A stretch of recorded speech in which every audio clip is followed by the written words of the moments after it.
Hi, everyone. Welcome to the Sacred Wild podcast. I'm your host, Chris Roy, and I'm really, really pleased to say I've got a great, wonderful guest today. I have Sana Hisa, all the way from the continent.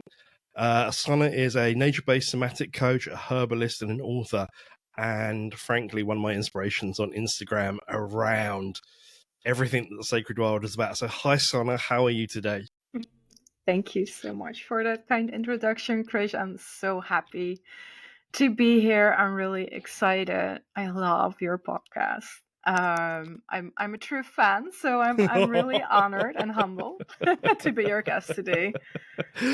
Well, Mutual Admiration Society all around, I can tell you. And just to say, it was your birthday yesterday, so happy birthday to a fellow Taurian. Thank you, thank you. Yeah, your birthday is coming up, so we need to Absolutely. throw in a little party. Absolutely. Maybe go kind of do a council fire in the forest and kind of have a little bit of party in the forest. That sounds like a good idea, doesn't it? So, Sana, so many things that we're going to explore today, but let's just start with who you are and a little bit about, what you do in the world and how you show up in the world. So if you can just introduce yourself a little bit to the listeners. Yeah, thank you. So my name is Sana Hisa. I have my own company, the Wild Roots Guide, and with that, I help people to come back to themselves and to come back to nature. And I deeply feel that those two are intertwined. And I think that's like one of the core essences of everything I do. Whether this is through somatics and maybe more body-led, felt sense-led, like nervous system work and helping people to feel safe again in their own beings, in their own bodies and their experiences, as well as through my nature connection work where I take people outside and really let them experience nature, sit spotting, like all the good stuff, fire making. Also very nice. And also through herbs, because I really feel that's like such a practical way in which we can connect and feel supported by nature. So I just, in essence, I just combine the things I love most, and it results in a mix that actually is helping people. So I'm a happy girl, a happy woman, supporting people, meeting them wherever they're at. And next to that, I just love being outside. I just feel best outside. I totally agree with you. It'd be great if we could actually record these outside, wouldn't it? But I guess we wouldn't have. We'd have a lot of nature sounds as part of this, which wouldn't be a bad thing. Yeah. So Yeah. some really clear things there. I know you've written stuff. Obviously, there's the herbalism, there's the nature connection, there's the somatics. I'm kind of curious because I want to dive into each of those. But before we kind of go there, this is not a path that everyone follows. Clearly, we kind of pulled to this area. So, how did you come to this work, and kind of what led you to this place? Such a great question. I was very lucky to grow up in a family which had such a profound love of nature. My grandfather just like knew all the secret routes in the forest, and my mother just like knows her way around plants. So I think that was like giving me a head start. And then in my teens, like, of course, nature isn't that like that trendy. So I got slightly sidetracked, which is good. And then my health suffered really badly. I think in my late teens, I got so ill that I got like most of my weeks I was actually bedridden, like really like with a autoimmune disease. And it was me and the doctors had a hard time like putting our fingers on it and finding out what was really happening. But something really interesting happened. I had a lot of friends who were like avid campers. They would just be outside in the forest like every weekend. Okay. And I because I was doing so poorly, I was like, yeah, I'm not sure if I can join. I would love to. I didn't grow up. I grew up with a lot of like forest walks, not camping per se. But then at some point, I felt I was doing really bad. I was like ill and I was not feeling well. I was like, I just want to go on this Mm. trip. Um, so with everything I had in me, I just dragged myself to the forest, pitched my tent, and so on. And Mm. when I was there, like the strangest thing happened. Oh, I was starting to feel better, which was amazing. interesting. And it really was. I have a background in psychology, and it just started this like research, in-depth research, both within me as Mm. online as in books. Like, how does this happen? Right. I knew I wasn't like it wasn't like I went outside and I was healed in some sort of miraculous way, Right. but I did like feel like my symptoms were elevated like a lot. Um, Mm. and I came to the conclusion that I wasn't alone. Like more people experience this, and there's like a great body of research done on this Mm. where nature helps us to feel calmer, feel less pain, feel more Mm. focused, it boosts our immune system, and so on. Um, so that was really like a pivoting point for me Mm. um, to come back to nature in a Yeah. very literal sense. And over the years that followed that, I um, my partner introduced me to Earth Skills, and that was Oh. like such a coming home for me, like Mm. such a way to be in conversation with the landscape. It felt really ancient to me, really empowering as well. And with my background in psychology, I was like people are feeling better outdoors. Why are we not using it? And especially in the Netherlands back then, there wasn't like much training on it, so I did every Mm. training that was available at that time. And I started to develop my own body of work where I combine like more therapeutic therapeutic ways of working, as well as just like very practical and very fun experiential ways. Making fire, wildcrafting, because I truly believe that, like, to give like such a tangible example, Mm. back in the day, I worked part time at like a corporate job, and I Mhm. wasn't feeling really well, and I had to give like this big presentation Mhm. to the board members. And I was like, yeah, even if I fail this, I know how to make a fire, right? And these guys all dressed up in their suits probably won't.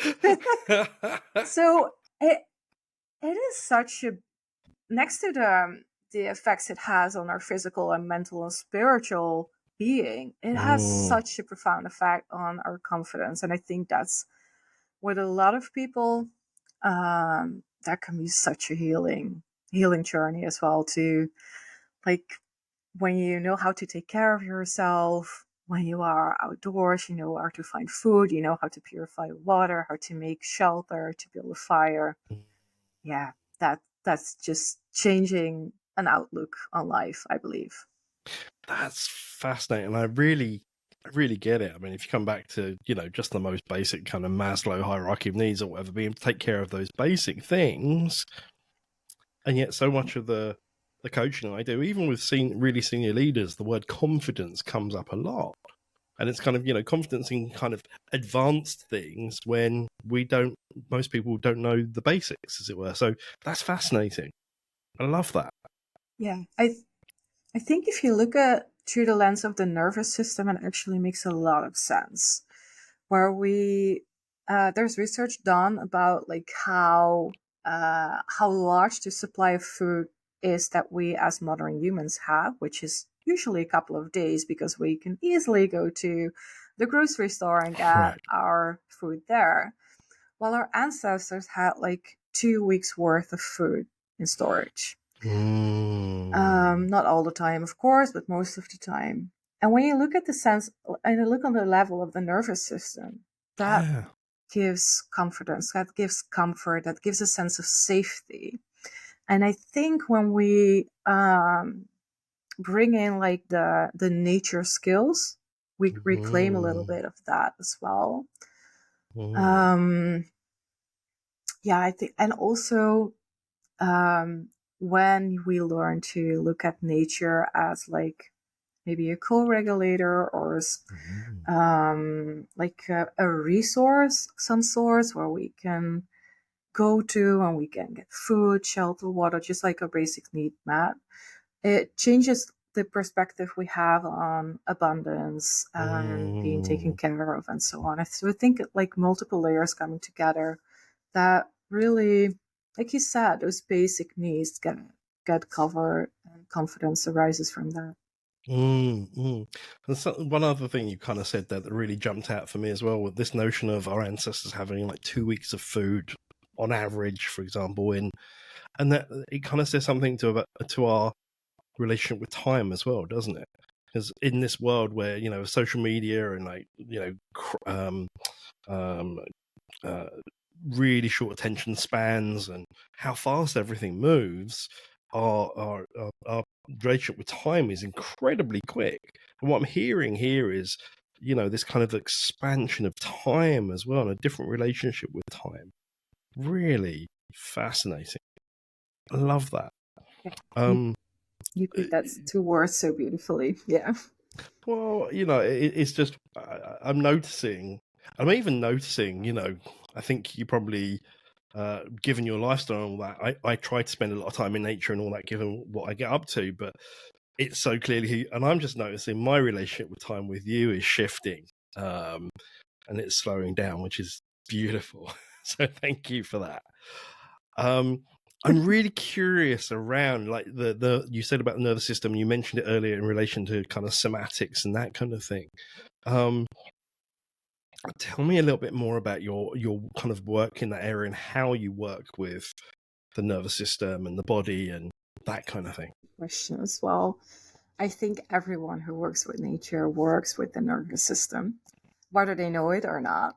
And that is because in the world of somatics, nature is seen as the master regulator. So it's like one of the things that is so well equipped to give us that sense of safety, not necessarily to calm us down, but to give a sense of safety in which it provides like a neutral base for us to simply be human, whether that is like crying your eyes out or feeling angry, feeling relaxed is really good. Nature is really good at like supporting us through that. Mm. Um, and of course, like when we look at modern lives, we spend about like no, well, put it the other way. When we look at our ancestors, they research has shown that they spend about like 80% of their time in a rest and then digest state, like a relaxed state of being, where they were doing crafts or foraging or like having community chats around the campfire. And 20% of the day was like hunting, being in a fight or flight state, like high beta um, brainwaves. Right. And when we look at modern humans, we have flipped the coin. Not completely, but like for the greater part, we tend to be in high beta brainwaves. We tend to be in that fight or flight Mm. state of being, which can be amazing. Like it can give us like focus. Um, it can fuel us to like tick things off that to-do list.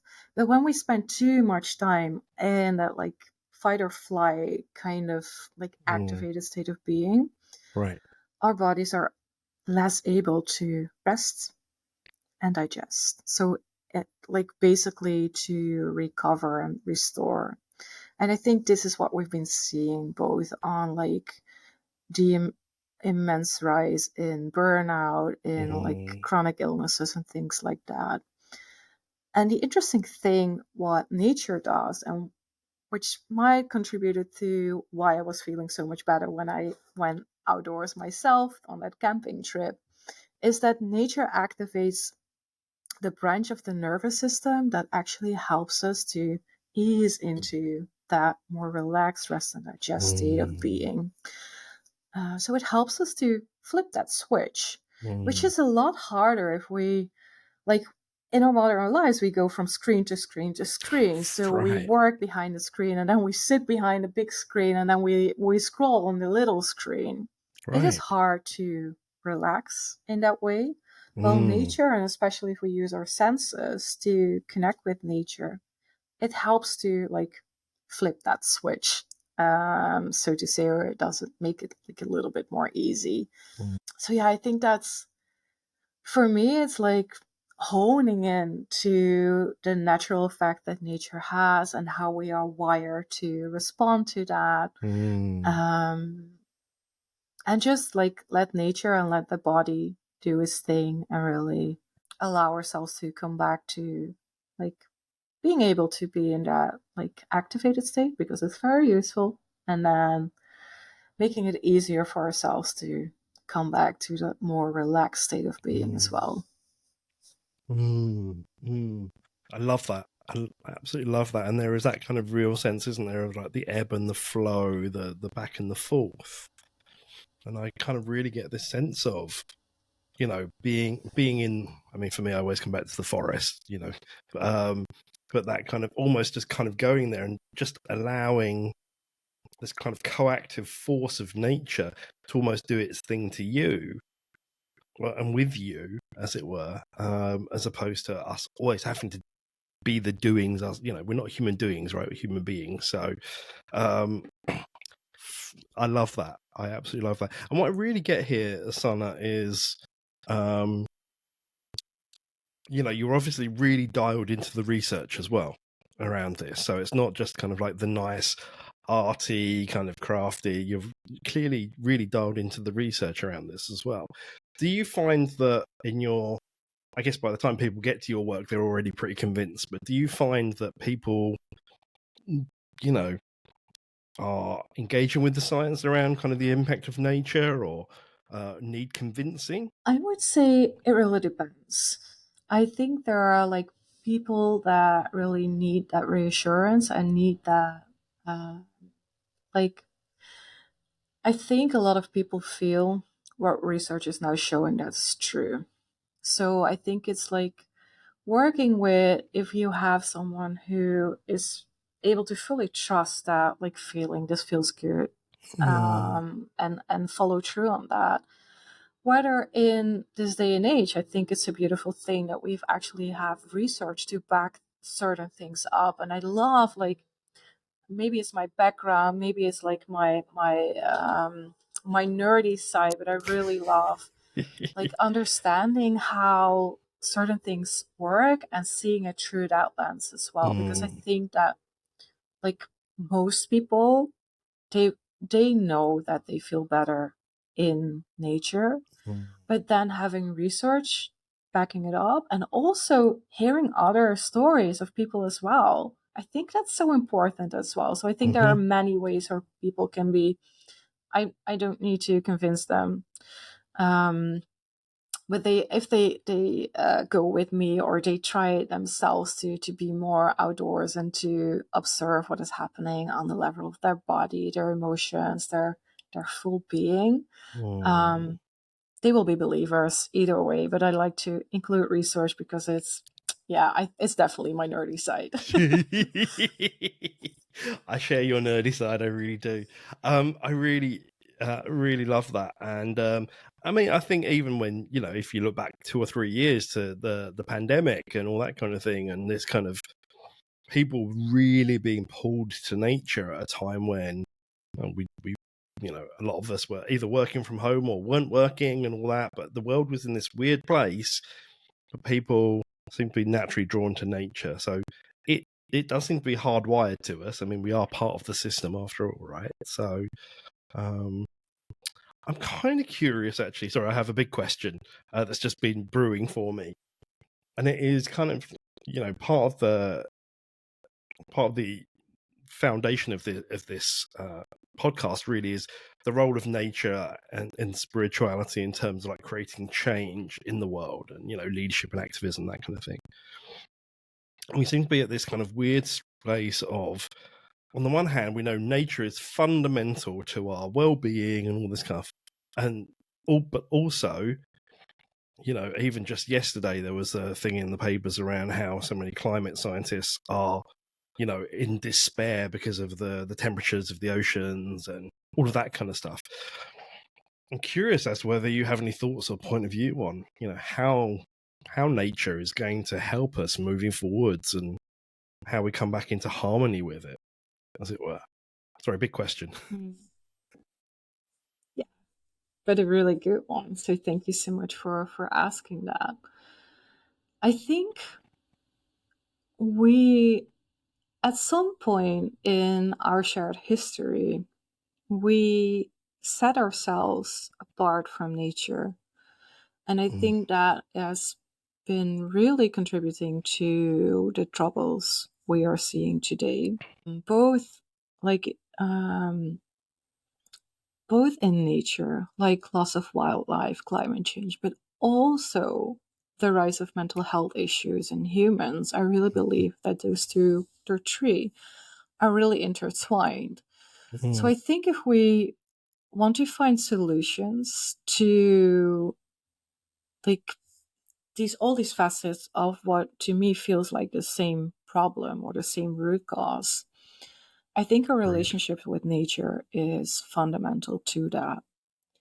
But with that comes a very painful thing, or at least I believe. And that is when you look around and the researchers, the scientists that are really feeling desperate about what is happening, and they've been yelling, they've been telling us that we need to stop this, we need to change it, and then nothing is happening.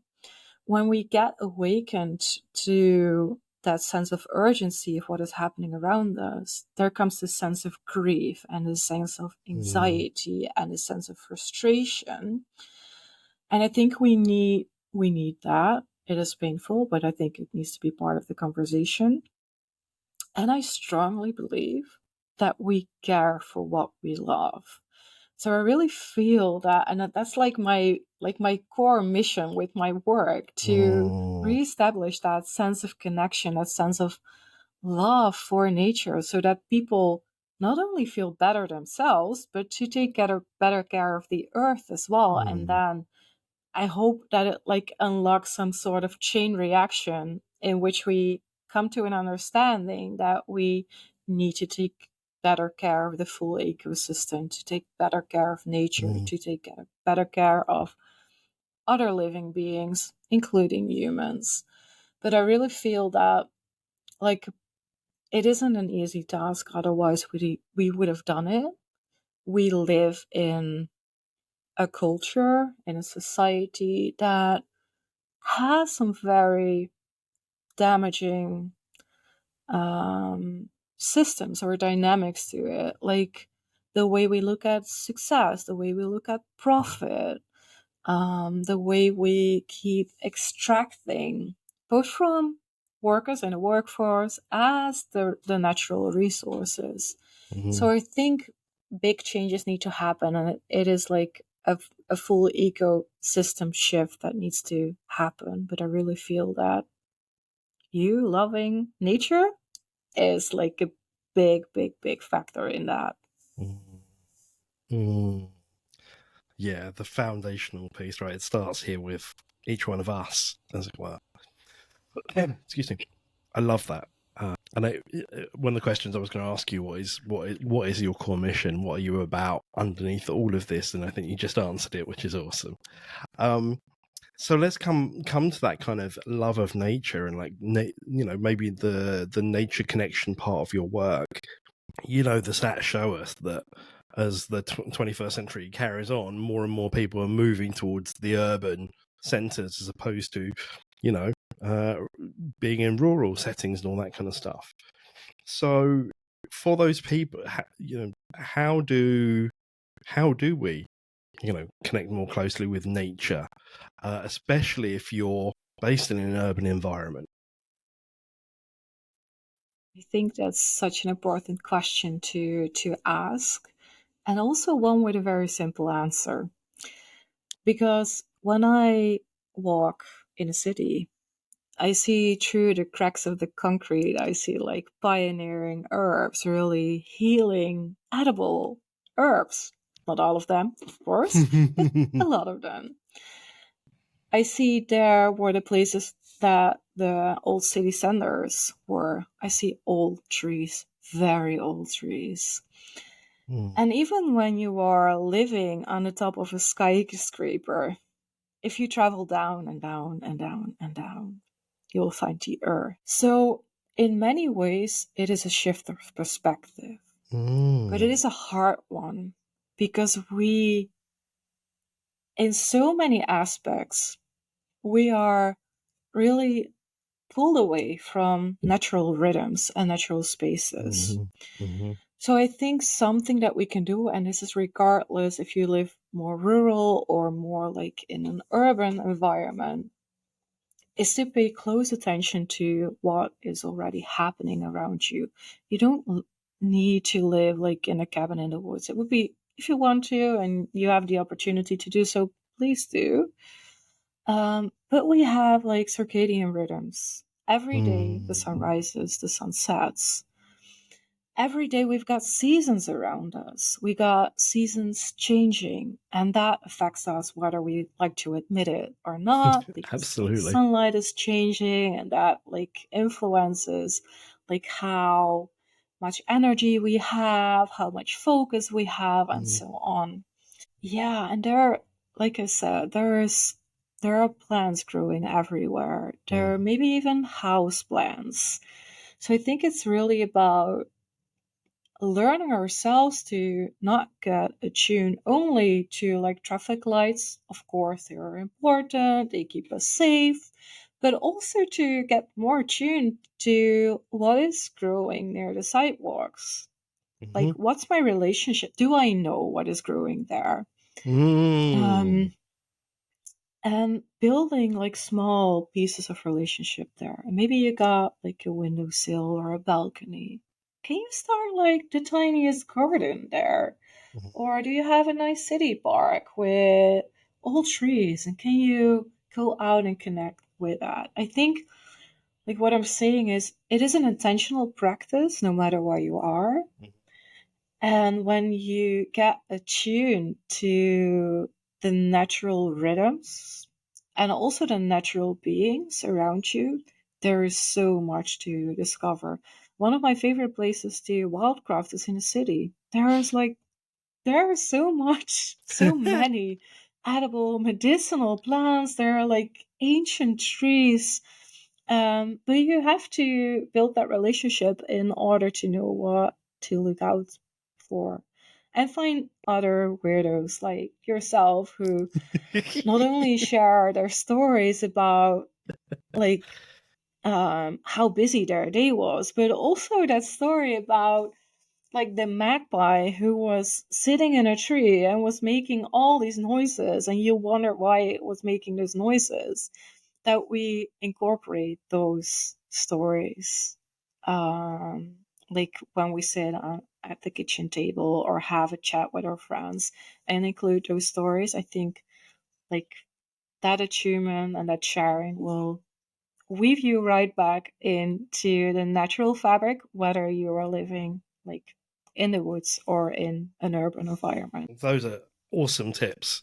Absolutely awesome tips. And there's almost something there, isn't there, about what I'm hearing is, amongst other things, sometimes just get out. We live in these concrete boxes, don't we? And, sometimes we just need to get out and just look and see, as it were, which is, yeah, I love that wildcrafting in the city. That is just brilliant. I love it. Many years ago, I used to run kind of a medicine walk practice, but we used to do it in the city of London, the financial district, just because there's nature in the city, right? It's all part of creation, as it were. So that really kind of brings me to one thing I'm going to say, and I'm going to come back to it in a bit. But I'm really getting this impression of here you are as a modern woman, bringing back the traditions of the wise woman, of the ancient practices. I'm going to come back to that in a little bit. But my bridge there is to, you've mentioned, herbs and medicinal plants, and this is obviously part of your practice as well. So, what is your relationship with herbalism? How did you discover it? How did you train? I'm just fascinated with the alternative apothecary, as it were. Yeah. Herbs have got their own unique ways to come to people's life, I think. For me, this was something I was fascinated by when I was a little child, and I actually inherited one of my grandmother's herbal remedy books, which is ancient. So it started there, and every moment I was able to, I soaked up all the information. This was like kind of pre-internet Google. That was it, but not that big like it is now, where you can just simply type the name of an herb and get good information. Not always, but sometimes. So it was just really me getting my hands on every herbal book that I could possibly get my hands on. And then I had the opportunity to work for a company that actually produces supplements, herbal supplements, and vitamins and minerals. And they offer such good. I was able to complete a full education on herbs and all these kinds of supplements, and that really opened a door for me. This is a subject you can study. So I got more books, of course. Yeah, I like to study. That's one thing. And then I after reading more books and more books, I was like, I want to put this to practice. So I had the opportunity with a Dutch herbalist to help her in her practice as well, and learn more about herbal preparations and how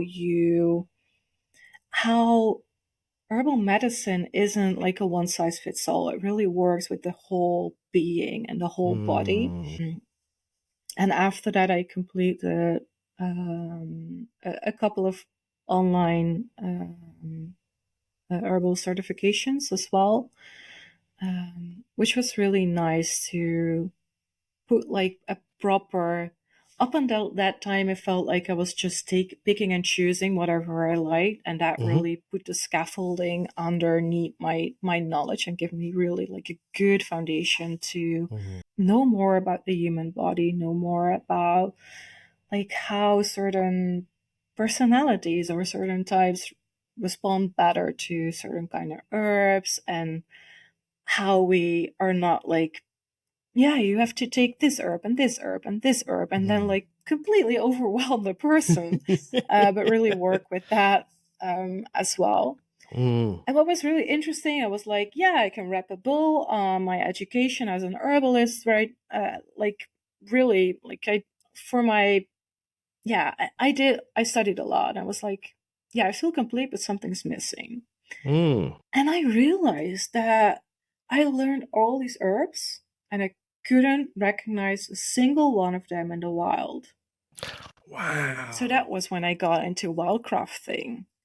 Because I know these and I know where to buy them, but I don't know where they grow, how I can recognize them, which ones are local, which ones are blooming when. And that provided such a new way for me to work and to connect with these herbs and really bring that sense of nature connection to that as well. And I think that really contributes to the amount of medicine we get from it. Is not only about taking a tincture or drinking a tea. Right. It's really about establishing that connection. So yeah, that was what got me into herbalism, and which up until this day still still gets me going. I'm learning new things. I'm learning new herbs. I'm learning new ways to work with like chamomile, rosemary, Mm, on a very regular basis. that's so cool. That's so cool. And do you is it something that kind of is in support of your other work, or do people come to you as a herbalist as well? Or Great question. I I don't see myself. I'm not trained as a clinical herbalist. I am Mhm. more like a community herbalist with like a proper training, I would say. But the way I see it, and I think this ties back to my original education as a psychologist, I really see it as supportive Mm, to all the other things I'm doing. So then it comes back to helping people, guiding them back to themselves and to nature. And for me, mm, herbs are a part of this. So I don't, for like when it comes to well being, feeling our best, being able to work on your mission, to be there for others, mm, I think that like herbs are not it would be out of context to only take an herb. But when we, for example, I taught a class which included roast last night, mm, and for example, when we work on like self compassion and healthy boundaries, which I think is like really a theme in a lot of people's lives, yep. and when I hear that through like the ears of the herbalist, I'm like, yeah, you should take this herb, this herb, this herb. But when I combine it with my background more in nature connection and somatics, Hmm. I just Hmm. see like patterns. I see like a Yeah. certain softness, which might benefit from getting to know the thorns of the rose. So then Mm, it is not only like maybe you want to include rose in your daily practices to take it as a tea or a tincture, but have you ever seen a rose bush? Maybe you got some roses growing close to you. Can you observe them, or can we observe them together? mm, And then there unlocks this like full array of um building that connection and getting mm. learning how to be attuned to the lessons that nature has to offer. And that's how I love to work with herbs, to really use it as a supplement Mhm, to a mhm, bigger journey. Because I really feel that, especially when there are big things happening, mhm, herbs can be like such a great reminder that we don't have to do it alone, and that we actually can sleep better or have more energy if we take certain kind of herbs, and that allows us to really go on that internal journey of uncovering and finding out who we are. sure. So sometimes people come to me like with more like specific, like, I'm experiencing this, what herb can I take? And then we chat a little bit, and there's like stories behind that, and we work with the stories, we work with the person. Mm. So for me, it's like it's just infused with all the other things I do. I love that. I love that. You really are kind of living that archetype of the wise woman, and kind of this kind of interconnection thing. And I guess one of my questions is, there is the two words that keep on coming to me are connection and ancient. And obviously in Western Europe, in Canada, where I'm based most of the time, the indigenous community are pretty visible, and they've been through a lot, as have most indigenous communities around the world. Um, but what is very visible is this very clear connection between community, spirituality, language, and person. Whereas that is historically something we've lost through, religion, history, war, all that kind of thing. So I guess I'm curious around how that archetype shows up for you, and what's your sense of spirituality around this? We've talked a lot about the very material world and even nature, and all that, but we're still very much, we could couch it all in psychology and science if we wanted to. I'm curious around your sense of spirituality around this. Thank you for asking that question, and also that sharing that reflection of the wise woman with me. And for me to answer that first question, or the last question where you asked about spirituality. And the interesting thing is that when we go outside and we actually take time to slow down and to connect with nature, spiritual experiences happen. Like every single time. No matter how, like, no matter the profile, no matter the person, at some point there is like this insight or something happens and people are like, wait, how? Why? And like, yeah, this is it. I think we as humans are just like deeply spiritual beings. I think that's how we wired. I think that's how we survive, to be really in tune with our environment. And for me, that's how I perceive spirituality, is that it comes back to connection to self, connection to community, connection to nature, and connection to something that's bigger than us, or maybe connects all of that. Call it universe, call it God, energy, spirit. The names do not matter for me. And I think you put it to words so well. I think in most places in Europe we lack that, like, that physical ancestral lineage where we got like the stories, the traditions, the rituals from our ancestors. There's like a little to none. And if there is, like, we have, of course, like Christmas trees. We got the candles on birthday cakes, but they got like so lost, like it's pulled out of the context and therefore loses its meaning.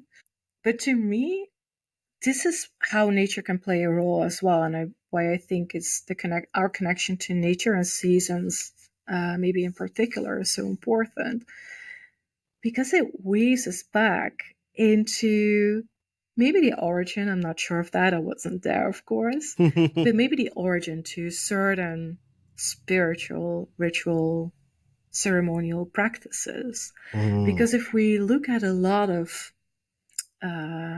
holidays we've got, and we pull away all the Catholic stories on that, or the societal cultural stories that maybe diffuse the message, when we get back to it, a lot of it is actually directly tied to what is happening in nature at that time of the year. Absolutely.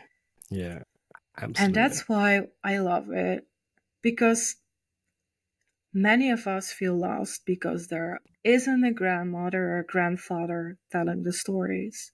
But our bones remember, and nature remembers. Nature is like there for us. We only have to connect with it, observe it, and then maybe create our own rituals, stories, spirituality practices. And maybe they are different than our ancestors did, but they have, like, to me, a very similar roots, namely nature and the rhythms that we see in nature.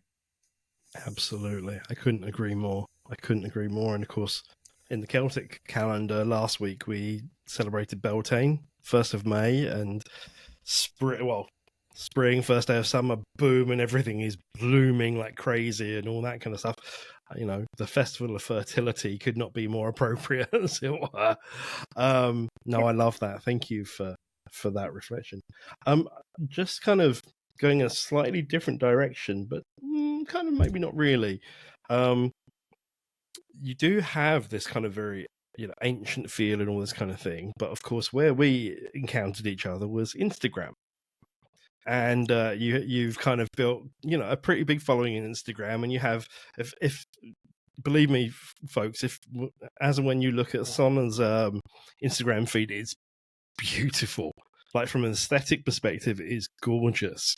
So I'm really kind of curious around how you weave together this modern social media technology with this kind of ancient vibe, and you manage to mix the two. But what's the relationship there for you? And how do you contextualize kind of Instagram and social media and that kind of thing? Thank you, and thank you for the compliment as well. And I think this is it's beautiful, it's a great Sonna. question. Let's not be about the budget. It's beautiful. Thank you. It is an interesting thing, right? I jokingly say to my partner, I always say to him, like, the people who are doing the real thing might not even be on Instagram, because Instagram, of course, I like it. I like it to be aesthetic. I like to tell beautiful stories. I like to film, to take photos, and so on. So I think, like, for me, Instagram is really a creative outlet also. So not only a way to, like, get followers and boost your conversion rates. I'm not there for that reason on Instagram. I think that I hope that shines true, because I really enjoy sharing knowledge, creating something beautiful, like a beautiful experience. And although I have like a love-hate relationship with all social media, because it's like highly addictive and it's ruled by artificial intelligence, it is still a way where humans like you and I are able to connect, right, and where we can find people that like have similar interests beyond like the town we live in, the country we live in.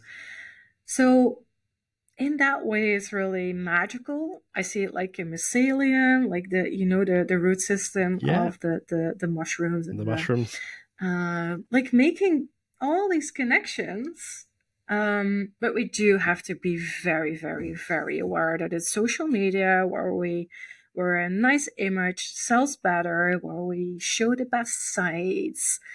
But what happens like in the DMs and the comments, that are true connections, and I'm there for those. And I like it to be like a creative outlet as well. And I think, like, because I can imagine that if you're listening to it, is like yeah, but how do I navigate this space? And I think it's good for you to come back to yourself and check in. Once a week I leave my phone. I forget it. I try to forget it somewhere. I put it on flight mode to create right distance. Because it is designed to get you hooked and to get you scrolling. And if it is a platform that you don't enjoy, you might be more of like community gatherings, or you are more like a Twitter kind of or X kind of person. Find your platforms, find your ways of connection. And maybe that's not even on the internet as well. There are create like communities all around, skill sharing communities, wildcrafting communities. Or there's your local grannies and others knitting and sharing a cup of tea. Love it. The cup of tea. I'm going to start drawing us to close in a second, but one of the questions I have, because I was tipped off on this one, I mentioned it before we hit record, was I was tipped off by our mutual friend Sam to just note that your Instagram handle is Running with Sheep. And I'm curious because when you look around your website and what, there's no. So what's the story, Morning Glory? Thank you, Sam. Oh, he's such a great guy. Shout out to Samwise, Man of Tenet, on He's Instagram, awesome. Who's doing amazing things also. Yeah, there is a story to that name, because my company name is different. That's the Wild Rose Guide. But Running with Sheep, there are actually two stories behind that. Okay. So I was like a little bit of background. I have a little brother who's 6 years younger than me, and he used to call me sheep, and I call him monkey. And that's our thing. When we call each other up, he makes this like monkey sounds, and I make the sound of a sheep, which is hilarious, especially if people are watching. Are you going to do it for us? So my Love it. I had to ask. And variations to that, depending on the mood. So when I was thinking like, what should I? Because I started my Instagram way before I started my business, because I just wanted it to be a way where I could like share my passion of nature and herbs and earth skills and bushcraft and all this good stuff. I said I wanted to include the sheep thing. And at that point, we lived in a city which had a nickname that included sheep as well. And then actually my partner Johan came up with Running with Sheep, because what we were discussing is like, yeah, you can have like a big name like Dances with Wolves, or I don't know, Running with Dinosaurs, like really big, bull, like tough. You get the image. Yeah, kind of grandiose. And then it was like, yeah. And it was like, yeah, why not Running with Sheep? and I was like, yeah, I love it. And at that point, it became a running joke, which ended up being my Instagram handle afterwards. And I really love it because it really takes the pressure off, right? It's just us running with sheeps. Just being silly. I love it. It's quite a different take to Clarissa Pinklett Estes and Women Who Run with Wolves. It's kind of running with sheep. I love it. So does this mean your brother's Instagram handle was Swinging with Monkeys then, or something like that? If he's listening, he should definitely change his name to this. Definitely. Swinging with Monkeys, yeah. I love it. So the question I always finish with guests before the penultimate question I go to is, what have we not covered today? What question have you not been asked today that you would love to be asked, and what's your answer to it? I think we talked about so many like beautiful aspects of the things I really enjoy doing myself, and also really invite people and encourage people to like bring in their lives. So I will take this as an opportunity to ask you a question, because I'm really curious about what is your favorite way to connect with nature in your daily life? Oh, that's a great question. And a lot of the time I have my favorite way to connect, and then there's what I can do in my daily life. I'm fortunate enough most of the time to spend time in British Columbia. And so the forests are there and the big trees are my tribe. And so for me, I go and sit with the trees. That's what I do. When I'm here with Brighton, it's interesting because we have the sea. I'm literally, the sea is about 200 meters from me, and not even that. But somehow the sea is not it's not really my element. I can connect, but it's not. I'm a forests and mountains kind of guy. So for me, I have to go and find trees. And I haven't done it this week, and I'm really feeling it. So guess what I'm going to do after this call? I'm going to go and find a tree. But thank you for asking that. I'm used to be the one asked the questions, not answering the questions. So yeah, I love it. Thank you. That was a very nice turn, as it were. So for people listening in and all that kind of stuff, where can they find you online or otherwise? How do they find out about your work directly? Yeah, so I'm on Instagram. You can find me at Running with Sheep. And also on through my website, thewildrootsguide.com. Feel free to reach out. Like, don't be a stranger. Say hi. I love having a chat with you.